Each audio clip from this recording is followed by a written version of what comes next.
哇，好大底喎！我中意佢夠熱咯，同埋佢真係夠脆咯。個椰蓉幾好，嗯，唔係好甜。今日揀太奶咧，感覺好似清啲。相信有嚟過香港嘅人呢，都有食過雞蛋仔呢一款街頭小食。今集呢，我哋就會去試4間尖沙咀嘅雞蛋仔小食店。呢4間店呢，都真係各有特色，唔知你又有冇食過呢？我哋食咩味啊？去食哇！佢個伯爵茶朱古力都好甜唔錯啊！原味好啊，定係咖啡有機栗子？哇！椒鹽紫菜粟米都有喎。我想講咧，佢個伯爵茶係啲人都話 OK 咯，但係我覺得伯爵茶會有啲 dry 啊，要唔要伯爵茶朱古力定係媽咪朱古力？你覺得？伯爵茶朱古力咧？我你都講咗2次伯爵茶朱古力，即係其實個心我想食你係伯爵講咗伯爵茶茶，跟住再講朱古力，咁就一定係伯爵茶朱古力㗎啦，冇得走。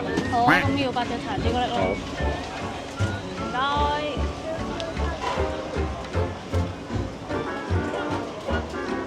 哇，好似好正啊！佢仲有呢個咁樣嘅盒啊！好靚喎個 pattern，個價錢會唔會就喺個盒嗰度啊？哇！但係我見人哋唔係咁樣嘅盒㗎，哦，係咩？我見人哋係紙袋咯。我覺得可能係買唔同嘅款係唔同咯。哦，即係襯翻佢伯爵嘅地位。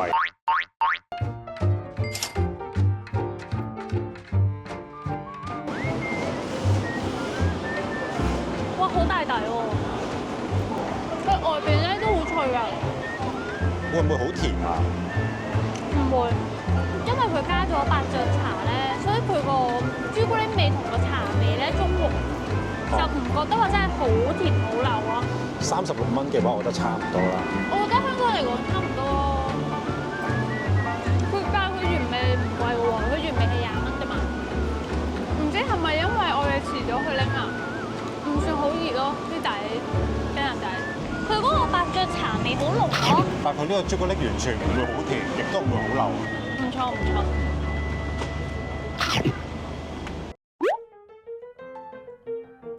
咦？有個新品嘗試喎，有個抹茶雞蛋仔。你對抹茶有興趣？抹茶普通。咁我哋食原味咯。好啊。好啊，唔該。啲明星都好中意食雞蛋仔。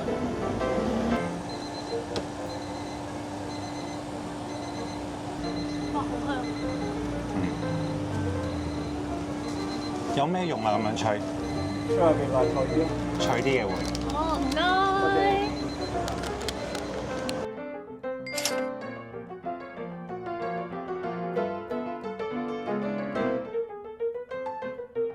佢俾我嗰陣時係好熱㗎，成大雞蛋仔都好熱咯，同埋超級脆。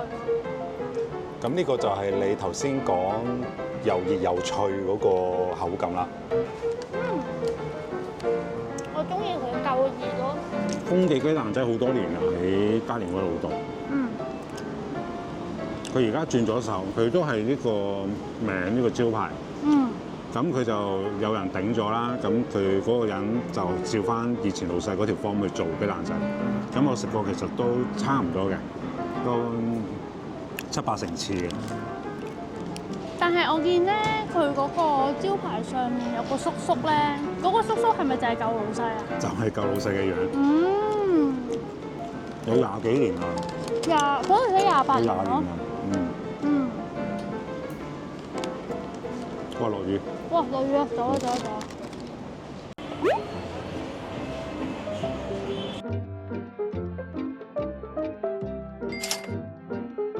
佢連個樣都似雞尾包。係喎，好搞笑啊！你睇下，佢中間有條坑。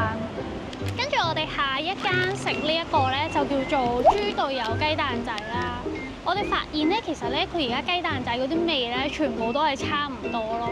即係我都有見到嗰啲咩鹽紅燒紫菜味係嘛？誒咩奶黃啊、流心奶黃啊嗰啲咯。有一個係我喺豬柳先見到，就係豬柳蛋咯。但係我哋冇試，我哋今次都係食呢個就係叫椰蓉雞尾包啦。佢嗰度都係寫住係店長推介嘅，好似穩陣啲咯，係比起豬柳蛋。嗯，同埋我發現咧，佢豬隊友呢一間嘅雞蛋仔咧，佢嘅雞蛋仔係細粒啲嘅，個數量好似多啲咯。係啊，細粒啲多啲咯。跟住我哋上一次之前食嗰間豐記咧就大粒啲嘅，但係佢嗰個即係望落去嗰一塊雞蛋仔嗰個大細應該都係差唔多。我見佢好細心，逐粒逐粒擺啲椰絲入去。同埋佢仲係脆嘅。我哋由嗰度揾呢一個位拍，我諗我哋都行咗5分鐘，佢都仲係好熱同埋脆咯。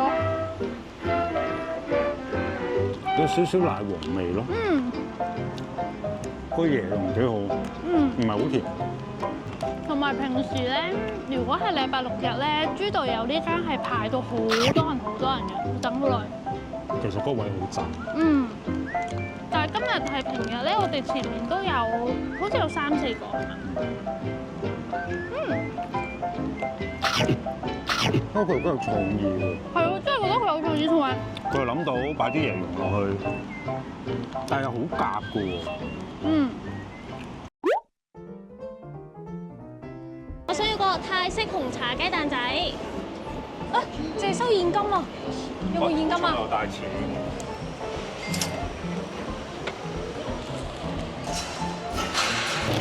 我哋下一間食呢間咧就叫做醉香雞蛋仔啦。我哋食呢個咧就係泰式紅茶味。泰式紅茶味我喺第二間好似冇見到。本身我哋諗住食香蕉朱古力㗎，但係我哋怕太甜啦。因為我哋之前試過幾間，其實太流啦朱古力。係啊，朱古力嗰啲都太流，所以我哋就試咗呢個茶，都 OK，都幾清，同埋幾香咯。佢好似餅乾。啊係啊，佢外皮係似餅乾咯，但係佢裡面係有少少糯米糍咁樣咯，佢係煙韌嘅喎。食咗幾日雞蛋仔咧，食到爆湯，所以今日完全唔想食朱古力。今日揀泰奶咧，感覺好似清啲，係，冇咁濃味。但係佢好香泰奶味咯，但係唔係好甜。我懷疑伯爵茶同埋佢泰奶嗰啲奶茶咧，佢係溝咗落個漿嗰度，所以你見到佢嘅外皮咧係深色啲嘅。但係如果你椰絲啊或者香蕉朱古力嗰啲係個餡唔同咯，即係佢慢慢釀入去咯嗰個餡。佢處理整嗰陣時咧，佢先慢慢將嗰啲餡咧畢落去啦。其實椰絲我都覺得好食㗎，其實佢唔算好甜咯，但係佢其實食到尾咧好油。係啊，好油。咁我中意呢個喎，其實佢外皮係泰奶味咯。同埋我中意佢個質地咯，佢好夠脆咯。雖然咧，我哋就唔係雞蛋仔嘅超級 fans，但係咧呢4間雞蛋仔店咧果然都真係好好食，的確係各有特色。睇完今集，你有最想試邊間呢？留言話俾我哋知啊！